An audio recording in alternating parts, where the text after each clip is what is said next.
एक आंच की कसर। सारे नगर में महाशय यशोदानंद का बखान हो रहा था। नगर ही में नहीं, समस्त प्रांत में उनकी कीर्ति की जाती थी। समाचार पत्रों में टिप्पणियां हो रही थी। मित्रों से प्रशंसापूर्ण पत्रों का तांता लगा हुआ था। समाज सेवा इसको कहते हैं। उन्नत विचार के लोग ऐसा ही करते हैं। महाशय जी ने शिक्षित समुदाय का मुख उज्ज्वल कर दिया। अब कौन ये कहने का साहस कर सकता है कि हमारे नेता केवल बात के धनी हैं, काम के धनी नहीं हैं। महाशय जी चाहते तो अपने पुत्र के लिए उन्हें कम से कम 20,000 रुपये दहेज में मिलते, उस पर खुशामद घाते में। मगर लाला साहब ने सिद्धांत के सामने धन की रत्ती बराबर परवाह न की और अपने पुत्र का विवाह बिना एक पाई दहेज लिए स्वीकार किया। वाह वाह, हिम्मत हो तो ऐसी हो, सिद्धांत प्रेम हो तो ऐसा हो, आदर्श पालन हो तो ऐसा हो। वाह रे सच्चे वीर, अपनी माता के सच्चे सपूत, तूने वो कर दिखाया जो कभी किसी ने किया था। हम बड़े गर्व से तेरे सामने मस्तक नवाते हैं। महाशय यशोदानंद के 2 पुत्र थे। बड़ा लड़का पढ़ लिखकर फाजिल हो चुका था। उसी का विवाह तय हो रहा था और हम देख चुके हैं, बिना कुछ दहेज लिए। आज का तिलक था। शाहजहांपुर से स्वामी दयाल तिलक लेकर आने वाले थे। शहर के गणमान्य सज्जनों को निमंत्रण दे दिए गए थे।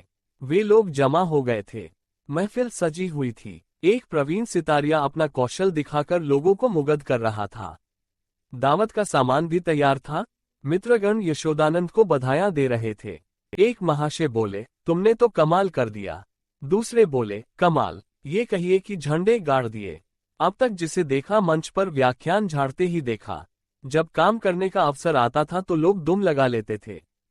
तीसरे बोले, कैसे कैसे बहाने गढ़े जाते हैं साहब, हमें तो दहेज से सख्त नफरत है, यह मेरे सिद्धांत के विरुद्ध है, पर क्या करूं क्या, बच्चे की अम्मीजान नहीं मानती। कोई अपने बाप पर फेंकता है, कोई और किसी खर्राट पर।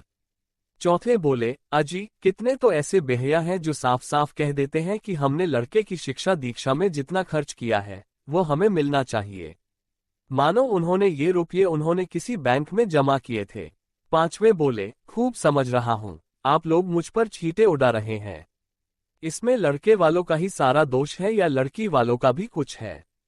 पहले बोले, लड़की वालों का क्या दोष है सिवा इसके कि वो लड़की का बाप है। दूसरे बोले, सारा दोष ईश्वर का जिसने लड़कियां पैदा की। क्यों?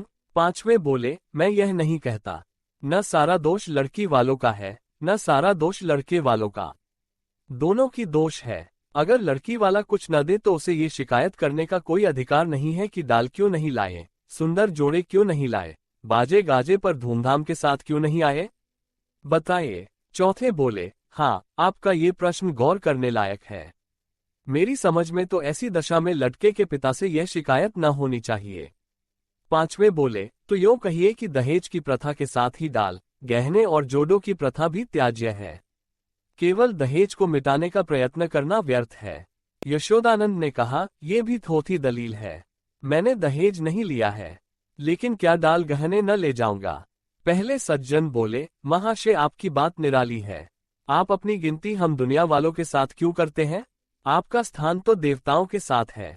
दूसरे ने कहा, 20,000 की रकम छोड़ दी, क्या बात है? यशोदानंद बोले, मेरा तो यह निश्चय है कि हमें सदैव सिद्धांतों पर स्थिर रहना चाहिए। सिद्धांत के सामने धन की कोई मूल्य नहीं है। दहेज की कुप्रथा पर मैंने खुद कोई व्याख्यान नहीं दिया, शायद कोई नोट तक नहीं लिखा। हाँ, सभा में इस प्रस्ताव को अनुमोदन कर चुका हूँ। मैं उसे तोड़ना भी चाहूँ तो आत्मा न तोड़ने देगी। मैं सत्य कहता हूँ, ये रुपये लूँ तो मुझे इतनी मानसिक वेदना होगी कि शायद मैं इस आघात से बच ही न सकूं। पांचवे ने कहा, अब की सभा आपको सभापति न बनाए तो उसका घोर अन्याय है। यशोदानंद बोले, मैंने अपना कर्तव्य कर दिया, उसकी कदर हो या ना हो, मुझे इसकी परवाह नहीं। इतने में खबर हुई कि महाशय स्वामी दयाल आ पहुंचे। लोग उनका अभिवादन करने को तैयार हुए, उन्हें मसनद पर ला बिठाया और तिलक का संस्कार आरंभ हो गया। स्वामी दयाल ने एक धाक के पत्तल पर नारियल, सुपारी, चावल, पान आदि वस्तुएं वर के सामने रखीं।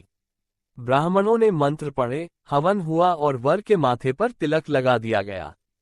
तुरंत घर की स्त्रियों ने मंगलाचरण गाना शुरू किया। यहाँ महफिल में महाशय यशोदानंद ने एक चौकी पर खड़े होकर दहेज की कुप्रथा पर व्याख्यान देना शुरू किया। व्याख्यान पहले से लिखकर तैयार कर लिया गया था। उन्होंने दहेज की ऐतिहासिक व्याख्या की प्रारंभ की। पूर्व काल में दहेज का नाम भी न था। महाशयों, कोई जानता ही न था कि दहेज या ठहरौनी किस चिड़िया का नाम है। सत्य मानिए, कोई जानता ही न था कि ठहरौनी है क्या चीज, पशु या पक्षी, आसमान में या जमीन में, खाने में या पीने में। बादशाही जमाने में इस प्रथा की बुनियाद पड़ी। हमारे युवक सेनाओं में सम्मिलित होने लगे। यह वीर लोग थे, सेनाओं में जाना गर्व समझते थे। माताएं अपने दुलारों को अपने हाथ से शस्त्रों से सजाकर रणक्षेत्र भेजती थीं। इस भौती युवकों की संख्या कम होने लगी और लड़कों का मोल तोल शुरू हुआ। आज यह नौबत आ गई है कि मेरी इस तुच्छ महातुच्छ सेवा पर पत्रों में टिप्पणियां हो रही हैं मानो मैंने कोई असाधारण काम किया है। मैं कहता हूं, अगर आप संसार में जीवित रहना चाहते हो तो इस प्रथा का तुरंत अंत कीजिए। एक महाशय ने शंका की, क्या इसका अंत किए बिना हम सब मर जाएंगे? यशोदानंद बोले, अगर ऐसा होता है तो क्या पूछना था, लोगों को दंड मिल जाता और वास्तव में ऐसा होना चाहिए। ये ईश्वर का अत्याचार है कि ऐसे लोभी, धन पर गिरने वाले, बुर्दा फरोश, अपनी संतान का विक्रय करने वाले नराधम जीवित हैं और समाज उनका तिरस्कार नहीं करता। मगर वो सब बुर्द फरोश हैं, इत्यादि। व्याख्यान बहुत लंबा और हास्य भरा हुआ था। लोगों ने खूब वाह वाह की। अपना वक्तव्य समाप्त करने के बाद उन्होंने अपने छोटे लड़के परमानंद को, जिसकी अवस्था 7 वर्ष की थी, मंच पर खड़ा किया। उसे उन्होंने एक छोटा सा व्याख्यान लिखकर दे रखा था।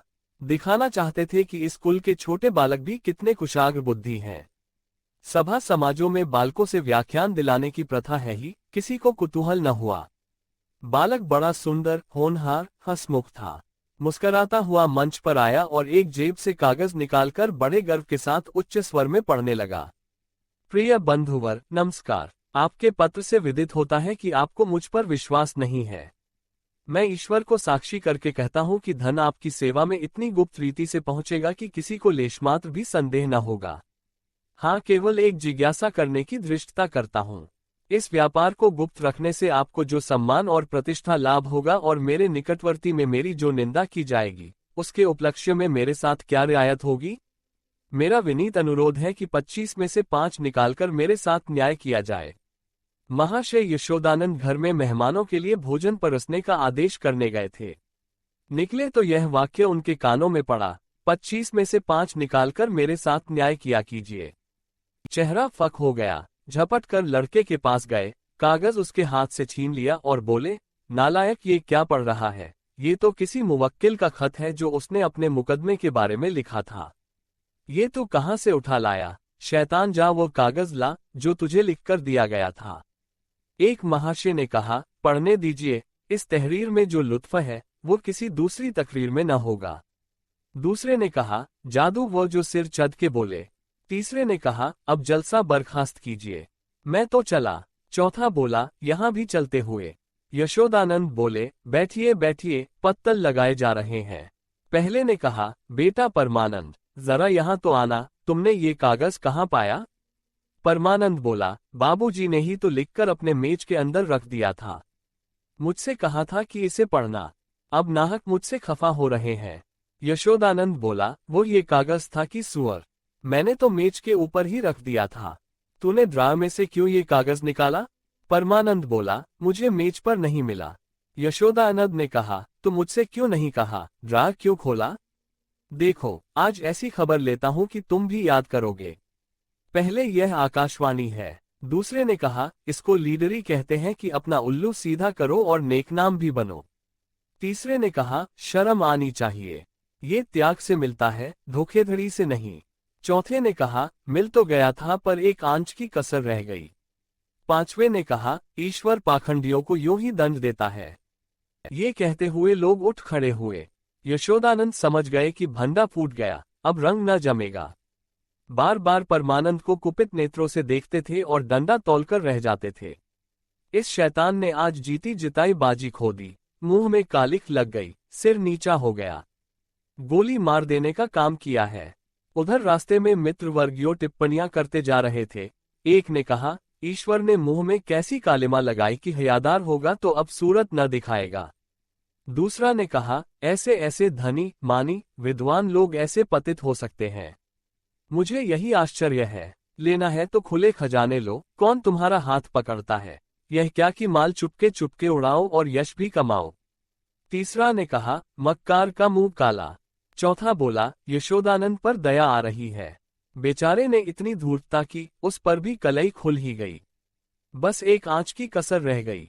कहानी यहीं पर समाप्त होती है। यह कहानी अब यहीं समाप्त होती है। इस कहानी को हिंदी के प्रसिद्ध लेखक प्रेमचंद ने लगभग 100 वर्ष पहले लिखा था। हमें यह जानने की उत्सुकता है कि यह कहानी आपको कैसी लगी। यदि कहानी का विषय या इसे प्रस्तुत करने का ढंग आपको अच्छा न लगा हो, तब भी हमें अवश्य बताइए। साथ ही यह भी बताइए कि आपको किस प्रकार की कहानियां अच्छी लगती हैं। हम आपकी पसंद की कहानियों को यहां लाने का प्रयास अवश्य करेंगे। अच्छी कहानी को अपने मित्रों को बताने का अपना ही आनंद होता है। कभी कभी ऐसा भी होता है कि कोई मनचाही वीडियो देखने के 1-2 दिन बाद हम उसे पुनः देखना चाहते हैं, लेकिन वह आसानी से ढूंढे नहीं मिलता। यदि आपके साथ भी ऐसा होता है तो सदस्य बनकर इस समस्या से बचा जा सकता है। भविष्य में पुनः मिलने के लिए इस बार विदा लेते हैं। तब तक के लिए नमस्कार।